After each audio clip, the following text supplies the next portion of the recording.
नमस्कार दोस्तों, आज हम बात करने वाले हैं राजस्थान सेट परीक्षा के बारे में। हालांकि इसका जो नोटिफिकेशन है वो 2 दिन पहले आ गया है, परंतु मुझे किसी कारणवश टाइम नहीं मिल पाया था। इस वजह से मैं पहले इसके बारे में आपको न्यूज़ देने के लिए आ नहीं पाया। जैसे आज मुझे टाइम मिला है तो मैंने आज सोचा कि आपको इन्फॉर्म कर दिया जाए राजस्थान सेट के बारे में। कई स्टूडेंट को इसको लेकर कुछ कंफ्यूजन भी है, वो कंफ्यूजन भी आज दूर हो जाएगा।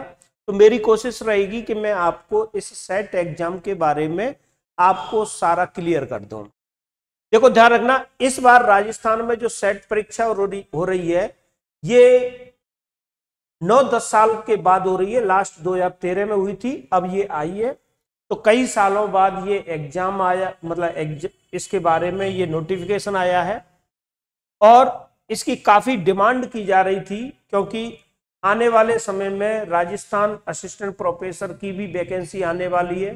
तो राजस्थान के जो छात्र छात्राएं थे वो काफी समय से डिमांड कर रहे थे कि राजस्थान सेट का नोटिफिकेशन निकाला जाए, इसका एग्जाम कराया जाए, ताकि राजस्थान के ज्यादा से ज्यादा स्टूडेंट्स असिस्टेंट प्रोफेसर की परीक्षा में बैठ सके। तो गवर्नमेंट ने उनकी डिमांड सुनी और इसके बारे में उन्होंने फैसला लिया और ये अब 2023 में इसके बारे में ये नोटिफिकेशन आ गया। अब देखो इसमें क्या क्या है। पहली बात तो ध्यान रखना कि इस बार आरपीएससी इस एग्जाम को कंडक्ट नहीं कराएगी। इस एग्जाम को कंडक्ट कौन कराएगा? गोविंद गुरु ट्राइबल यूनिवर्सिटी बांसवाड़ा इसको कंडक्ट कराएगी। तो गोविंद गुरु ट्राइबल यूनिवर्सिटी को ही इस बार सेट की नोडल एजेंसी बनाया है और गोविंद गुरु ट्राइबल यूनिवर्सिटी ही क्या करेगी? इस बार एग्जाम कराएगी। तो गोविंद गुरु ट्राइबल यूनिवर्सिटी ने ही इसका नोटिफिकेशन निकाला है। ये नोटिफिकेशन 9 जनवरी 2023 को आया है और इस नोटिफिकेशन में ये जो नोटिफिकेशन निकाला है राजस्थान स्टेट एलिजिबिलिटी टेस्ट के लिए, ये 29 सब्जेक्टों के लिए नोटिफिकेशन निकाला है। यानी ध्यान देना, इस बार जो सेट का एग्जाम होगा वो 29 सब्जेक्ट के लिए होगा, यानी 29 सब्जेक्ट्स के लिए सेट एग्जाम होगा। और ये सेट एग्जाम कौन कराएगा? गोविंद गुरु ट्राइबल यूनिवर्सिटी कराएगी, ध्यान रखना।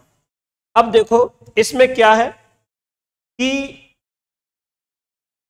पहली बात है कि जो एलिजिबिलिटी कंडीशन है उनके बारे में बात की गई है कि भाई कौन आदमी इस एग्जाम को देने के लायक होगा, यानी इस एग्जाम में बैठने की क्वालिफिकेशन क्या होगी। तो इसमें क्वालिफिकेशन है पोस्ट ग्रेजुएट डिग्री, यानी ऐसे स्टूडेंट जिन्होंने एमए या एमएससी या कह लो पीजी की हुई है, या वो पीजी के इक्विवेलेंट किसी परीक्षा में बैठ रहे हैं या वो परीक्षा कर चुके हैं, वो लोग इसमें एलिजिबल होंगे। ध्यान रखना, जिन्होंने मास्टर डिग्री हासिल कर रखी है या मास्टर डिग्री के वो फाइनल ईयर में अपीयर है, तो ऐसे लोग इसमें बैठने के लिए एलिजिबल है। परंतु शर्त है, क्या शर्त है? कि यदि कोई जनरल कैटेगरी का आदमी है, जनरल कैटेगरी का है,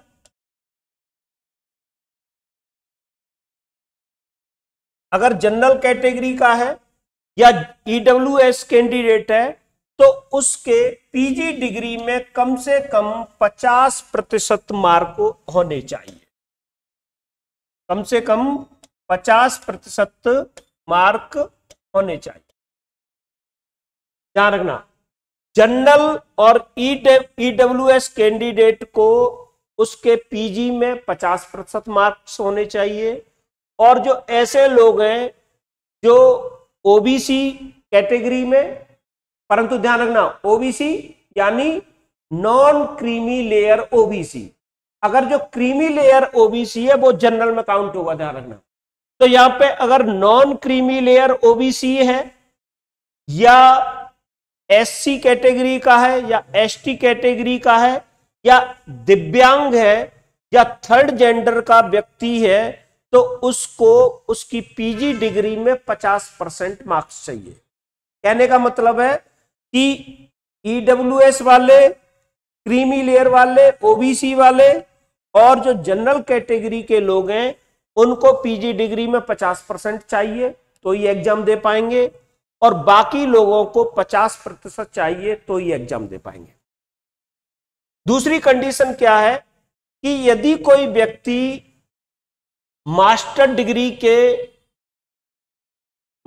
कर चुका है वो, या मास्टर डिग्री के इक्विवेलेंट कोई कोर्स कर चुका है वो, या वो मास्टर डिग्री के फाइनल ईयर के एग्जामिनेशन में अपीयर हो रहा है, तो वो व्यक्ति क्या कर सकता है, इस एग्जाम में बैठ सकता है।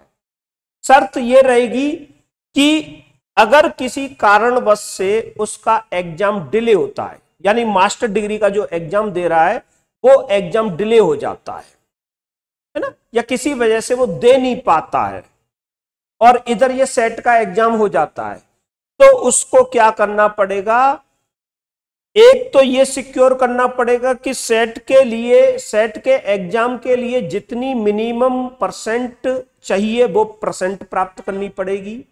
दूसरी बात, उसको 2 साल के अंदर अपनी मास्टर डिग्री कंप्लीट करनी पड़ेगी। जिस दिन सेट का एग्जाम होगा, सेट का एग्जाम डिक्लेयर होगा, सेट का रिजल्ट डिक्लेयर होगा, उसके 2 साल के अंदर अंदर उसे अपनी मास्टर डिग्री कंप्लीट करनी पड़ेगी और रिक्वायर्ड परसेंटेज के साथ, तो ही ये डिग्री या कह लो ये सर्टिफिकेट उसका मान्य होगा, अदरवाइज नहीं होगा। मैं एक बार फिर बता देता हूं, जिन लोगों ने डिग्री ऑलरेडी कर रखी है, मास्टर डिग्री ऑलरेडी कर रखी है, 50% और 55%, 55% में जो आगे जनरल, ईडब्ल्यूएस और क्रीमी लेयर वाले ओबीसी, तो जनरल, ईडब्ल्यूएस और क्रीमी लेयर ओबीसी वाले हैं, उनको तो 55% चाहिए और बाकी लोगों को चाहिए 50%। तो ऐसे लोग हैं, अगर उन्होंने ऑलरेडी कर रखी है तो कोई दिक्कत नहीं है। बात ये हो रही है कि यदि कोई फाइनल ईयर में अपीयर हो रहा है और किसी वजह से उसका एग्जाम डिले हो जाता है, तो वो भी सेट का एग्जाम दे सकता है, और सेट में उसे क्वालिफाई घोषित कर दिया गया है, तो सेट का जिस दिन रिजल्ट आ जाए उसके 2 साल के अंदर अंदर उसे अपनी मास्टर डिग्री कंप्लीट करनी पड़ेगी विद रिक्वायर्ड परसेंटेज के अनुसार, है ना, ये ध्यान रखना। तीसरी बात क्या है कि जो थर्ड जेंडर कैटेगरी के लोग हैं वो क्या कहते हैं, उनको वो सारी छूटें होंगी जो एससी, एसटी और पीडब्ल्यू कैटेगरी के लोग हैं, वो सारी छूटें उनको होंगी। हालांकि उनका जो कट ऑफ क्राइटेरिया होगा वो सबसे कम होगा। और चौथी बात इसमें यह है कि सेट के एग्जाम में वो ही आदमी बैठ सकेगा या सेट के एग्जाम में उसी सब्जेक्ट के सेट दे पाएगा जिस सब्जेक्ट में उसने अपनी पोस्ट ग्रेजुएशन डिग्री हासिल की है, या वो पोस्ट ग्रेजुएशन का एग्जाम दे रहा है। जिस सब्जेक्ट से वो पोस्ट ग्रेजुएशन का एग्जाम दे रहा है या जिस सब्जेक्ट में उसने पोस्ट ग्रेजुएशन कंप्लीट की है, उसी सब्जेक्ट के सेट के एग्जाम में बैठ सकेगा, दूसरी सब्जेक्ट के सेट का एग्जाम नहीं दे सकता। अब देखो वैलिडिटी, यानी जो सेट का सर्टिफिकेट होगा उसकी वैलिडिटी क्या है। एक तो ध्यान रखना, इसकी वैलिडिटी आजीवन होती है। दूसरी, ये सेट का जो सर्टिफिकेट होगा या जब सेट का एग्जाम क्वालिफाई कर लोगे तो आपको क्या प्राप्त होगा, यानी आप किस चीज के लिए एलिजिबल हो जाओगे। तो एक तो ध्यान रखना, जो भी कॉलेज होते हैं, यूनिवर्सिटी होते हैं, उनमें जो लेक्चरर या असिस्टेंट प्रोफेसर का एग्जाम होता है, उस एग्जाम में बैठने के काबिल आप हो जाओगे। अगर आपने सेट का एग्जाम क्वालिफाई कर लिया तो आप असिस्टेंट प्रोफेसर या कॉलेज लेक्चर बनने के लायक हो जाओगे, या असिस्टेंट प्रोफेसर या कॉलेज लेक्चर का जो एग्जाम होगा उसमें बैठने के लायक हो जाओगे, एलिजिबल हो जाओगे। और इसकी वैलिडिटी ध्यान रखना आजीवन होती है, हमेशा के लिए।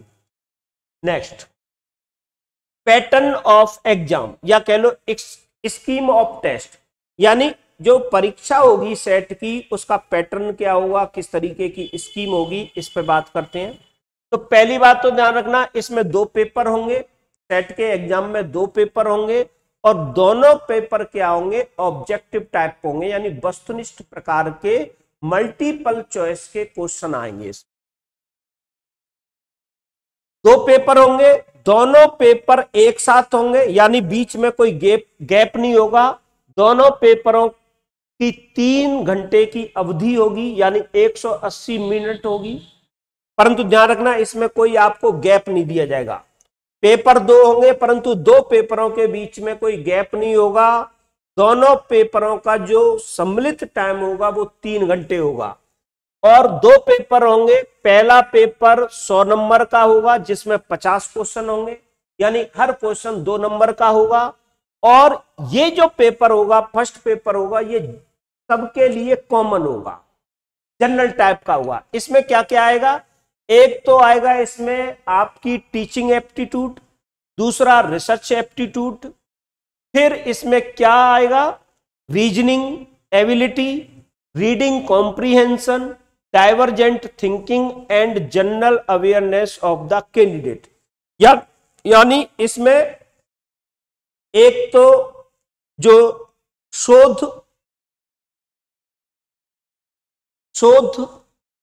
शोध करने का जो क्या कहते हैं आपका दृष्टिकोण से रिलेटेड, उसकी जो टीचिंग का जो होगा आपका एप्टीट्यूड होगा, टीचिंग और रिसर्च एप्टीट्यूड होगा। फिर इसमें जनरल अवेयरनेस से रिलेटेड क्वेश्चन होंगे, रीजनिंग से रिलेटेड क्वेश्चन होंगे, पैसेज वगैरह होंगे जिनको पढ़कर आपको वहीं पर कुछ क्वेश्चन दिए जाएंगे, उन्हीं क्वेश्चन का पैसेज में से ही आंसर देना होगा, यानी कॉम्प्रीहेंशन रीडिंग होगी। दूसरा जो पेपर होगा वो 200 नंबर का होगा और इसमें 100 क्वेश्चन होंगे और ये पेपर होगा आपकी सब्जेक्ट का, यानी आप जो भी सब्जेक्ट है, जैसे अगर आपकी हिस्ट्री सब्जेक्ट है तो हिस्ट्री में से क्वेश्चन आएंगे, ज्योग्राफी का है तो ज्योग्राफी, जैसे है ना। तो कुल मिला के 3 घंटे का पेपर होगा। इसमें 2 पेपर होंगे, एक जनरल पेपर होगा जो 50 क्वेश्चन वाला होगा और इसके 100 मार्क्स मिलेंगे आपको। दूसरा पेपर होगा आपके सब्जेक्ट का जिसमें 100 क्वेश्चन होंगे 200 मार्क्स के। एक और बात ध्यान रखना, मीडियम ऑफ क्वेश्चन पेपर होगा, हिंदी और इंग्लिश दोनों में होगा। अगर हिंदी और इंग्लिश में कोई गड़बड़ है, अगर इंटरप्रिटेशन में कोई गड़बड़ है तो जो इंग्लिश में जो लिखा है वो ही फाइनल होगा, वो ही मान्य होगा। मार्किंग तो ध्यान रखना प्रत्येक क्वेश्चन 2 मार्क्स का होगा और दूसरी बात इसमें कोई नेगेटिव मार्किंग नहीं होगी। प्रत्येक क्वेश्चन 2 मार्क्स का होगा और इसमें कोई नेगेटिव मार्किंग नहीं, बाकी सारी कॉमन बातें। सिलेबस ऑफ टेस्ट, यानी जो सेट का एग्जाम होगा इसका सिलेबस कहां मिलेगा आपको, तो इसका सिलेबस आप यूजीसी की वेबसाइट ugcnetonline.in सिलेबस new.php से डाउनलोड कर सकते हैं, या जो गुरु गोविंद ट्राइबल यूनिवर्सिटी है उसकी वेबसाइट से भी डाउनलोड कर सकते हैं। वेबसाइट का एड्रेस दे रखा है ugcnetonline.in, ये यूजीसी की वेबसाइट है। ggtu.ac.in ये गुरु गोविंद ट्राइबल यूनिवर्सिटी की वेबसाइट है। तो आप चाहो तो यूजीसी नेट ऑनलाइन से भी डाउनलोड कर सकते हो इसका सिलेबस। अगर आप चाहते हो कि जीजीटीयू की वेबसाइट से डाउनलोड करना चाहो तो वहां से भी कर सकते हो। दोनों ही वेबसाइटों पर यह सिलेबस अवेलेबल है, हिंदी में भी अवेलेबल है और इंग्लिश में भी अवेलेबल है। तो आप का जहां इच्छा करे वहां से आप डाउनलोड कर सकते हो। या जो लोग नेट का परीक्षा देते हैं या जिन्होंने नेट क्वालिफाई कर रखा है तो उनको तो भली भांति पता हुआ कि भाई नेट का सिलेबस क्या है। तो नेट का जो सिलेबस है, नेट का जो पैटर्न है, उसी पैटर्न पर उसी सिलेबस के आधार पर क्या होगा, ये सेट का एग्जाम होगा। अब देखो एज लिमिट, इसमें कोई अपर एज लिमिट नहीं है, यानी कोई ऊपरी आयु सीमा नहीं है, कितनी भी एज तक का व्यक्ति इस एग्जाम को दे सकता है। नेक्स्ट, एग्जामिनेशन फी, यानी जो फॉर्म आप भरोगे उस फॉर्म की फीस क्या होगी। तो general, SVC, OBC, creamy layer वाले जो राजस्थान के कैंडिडेट हैं या राजस्थान से बाहर के कैंडिडेट हैं, उनके लिए 1500 रुपए फीस है। किसके लिए? जनरल, एसबीसी और ओबीसी क्रीमी लेयर, ध्यान रखना। ओबीसी, क्रीमी लेयर, जनरल और एसबीसी को क्या है, 1500 रुपए फीस देनी पड़ेगी। और बाकी लोग हैं जो ईडब्ल्यूएस या एसबीसी या ओबीसी नॉन क्रीमी लेयर के हैं, उनको 1200 रुपए फीस देनी पड़ेगी। बाकी जो लोग हैं जैसे एससी, एसटी और जो हैंडीकैप्ड है, उनको 750 रुपए फीस देनी पड़ेगी। अब देखो बात करते हैं कि एप्लीकेशन फॉर्म कब से कब तक भरे जाएंगे। तो 12 जनवरी 2023 से इन एप्लीकेशन फॉर्म का भरना शुरू होगा और 11 फरवरी 2023 के 11:59 PM तक, यानी रात के 11:59 तक आप फॉर्म भर सकते हो, 11 फरवरी तक। डेट ऑफ एग्जामिनेशन भी दे दी है, यानी डेट एग्जामिनेशन कब होगा, परीक्षा कब होगी इसकी। तो परीक्षा है 19 मार्च 2023 को, यानी ज्यादा दिन नहीं है। आज ऑलरेडी क्या कहते हैं 11 तारीख हो चुकी है, तो लगभग 19 दिन इसमें है आपके पास, 19 दिन वो और 1 महीना फरवरी का, तो लगभग आपके पास 2 महीने के आसपास का समय है। तो आपको तैयारी बहुत तेजी से करनी पड़ेगी, बहुत जल्दी, मतलब तीव्र गति में, है ना। लगभग 2 महीने का समय मान के चलो, क्योंकि बाकी के जो कुछ दिन ज्यादा हैं वो इधर उधर और निकल ही जाते हैं, तो 2 महीने मान के चलो। तो आप अभी से 2 महीने छोड़ो, मतलब 50 दिन की प्लानिंग करके आप इसकी स्ट्रेटजी बनाओ कि 50 दिन के अंदर अंदर हमें किस तरीके से इसका सिलेबस कंप्लीट करना है और ये एग्जाम फाइट करना है ना। तो ये 50 दिन की रणनीति बना के आप इस पर आगे बढ़ो और बड़ी तेजी से पढ़ाई करो, ताकि, और कोशिश करना कि भाई सिलेबस कंप्लीट हो। सिलेबस कंप्लीट हो गया तो काफी हद तक चांस होते हैं कि आप इस एग्जाम को क्वालिफाई कर लो, क्योंकि मैंने जो पिछले साल के मतलब पेपर देखे हैं तो उससे पता चलता है ज्यादा टफ पेपर तो आता नहीं है। यानी नेट के हिसाब से देखें तो नेट के लेवल का ये एग्जाम नहीं होता है, नेट की तुलना में थोड़ा सा इजी होता है। हालांकि अभी हम कुछ नहीं कह सकते, क्योंकि भाई पहली बार एक नई एजेंसी इसकी भर्ती कर रही है, तो कैसा पेपर बनाएगी, हो सकता है ये टफ पेपर बना दे, हो सकता है बहुत सिंपल पेपर बना दे, हो सकता है मीडियम पेपर हो, तो कह नहीं सकते। परंतु जनरली ऐसा देखा गया है, स्टेट का जो पेपर होता है, सेट का जो सभी स्टेटों में होता है, वो सेट का पेपर नेट की तुलना में थोड़ा सा इजी होता है, इसलिए मैं कह रहा हूं। तो आप कोशिश करो कि ज्यादा से ज्यादा सिलेबस कंप्लीट करो। मतलब ऐसा नहीं कि भाई बहुत ज्यादा गहराई से मतलब 2-2, 4-4 बुक लेके पढ़ने बैठ जाओ, तो ऐसा करने